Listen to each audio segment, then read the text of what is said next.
Standard practice એવી છે કે જ્યારે રિસેલનું મકાન હોય ત્યારે જે મકાન માલિક અને બાયર એ વચ્ચે જનરલી અત્યારના ગ્રાઉન્ડ રિયાલિટીમાં એવું થતું હોય છે કે અમુક એમાઉન્ટનું ટોકન આપી દે.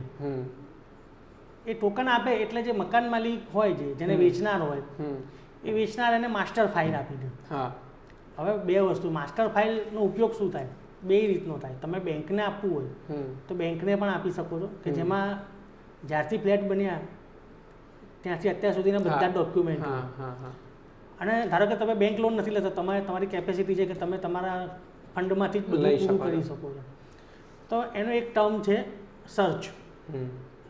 જ્યાં કન્વેયન્સનું કામ કરતા હોય ને જે વકીલ સાહેબો, એ બધાને આ ખબર છે, સર્ચ કરાવવું. સર્ચ કરાવવું એટલે કેવું ખબર છે? આપણે કે લગ્નમાં અત્યારે ખબર છે આપણે કુંડળી કાઢીએ, વર કન્યાની કુંડળી કાઢીએ, પ્રપોઝડ વર કન્યા, એના વિશે બધી માહિતી મેળવીએ આપણે. તો આ સર્ચ એટલે એવી વસ્તુ છે કે એ સર્ચ આપો એટલે એમાં જમીનનું જે પણ હોય કે ટાઉન પ્લાનિંગ સ્કીમ, એનો ફાઇનલ પ્લોટ નંબર, એનો આ બ્લોક નંબર, એનો આ મકાન નંબર, એનો બધો રેકોર્ડ સરકાર પાસે હોય, અને આજનો નહીં વર્ષોનો રેકોર્ડ હોય. એટલે એ સર્ચ કરવા આપો એટલે જે સરકારી જે મહેસૂલ વિભાગને જે બધી કચેરીઓ હોય ત્યાંથી જે વકીલ સાહેબો હોય એ લોકો એની કુંડળી કાઢી લે. એટલે આ સર્ચ માટે આપણે કોઈ વકીલને રોકવાનો, તમારે થઈ શકે તો કરી શકો. ના, પ્રોસિજર શું હોય? મતલબ આ વિશે કોઈને લગભગ ખબર જ નથી હોતી કે આવું હોય, તો શરૂઆત આ પ્રોસેસ શરૂ કઈ રીતે થાય?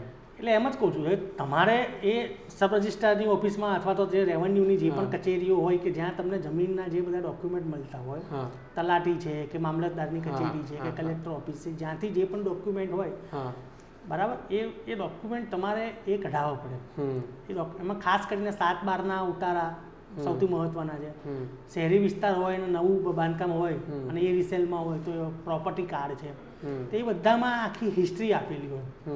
એ હિસ્ટ્રી જોઈ લે કે આ જમીન પહેલાં આમની હતી, પછી આમણે લીધી, આમની જોડેથી બિલ્ડરે લીધી, બિલ્ડરે એની ઉપર આ બાંધકામ કર્યું, બાંધકામ આ નંબરનો ફ્લેટ પહેલાં એક્સ વ્યક્તિનો હતો, પછી એણે વાય વ્યક્તિને વેચ્યો, વાય વ્યક્તિએ બેંક લોન લીધી હતી, એનો બોજો હતો, એ બોજો એણે પૂરો કરી દીધો છે, એટલે એનું મોર્ગેજ ઉતારી દીધેલું છે. એ બધી કુંડળી એની અંદર આવી હોય. એટલે ખાસ કરીને 7/12 અને 8ના ઉતારા અને પ્રોપર્ટી કાર્ડ એ બધું ખાસ જોવામાં આવે છે. અને ઉપરાંત જમીનમાં કોઈ લિટિગેશન નથી થયું ને એ પણ જોવામાં આવે છે.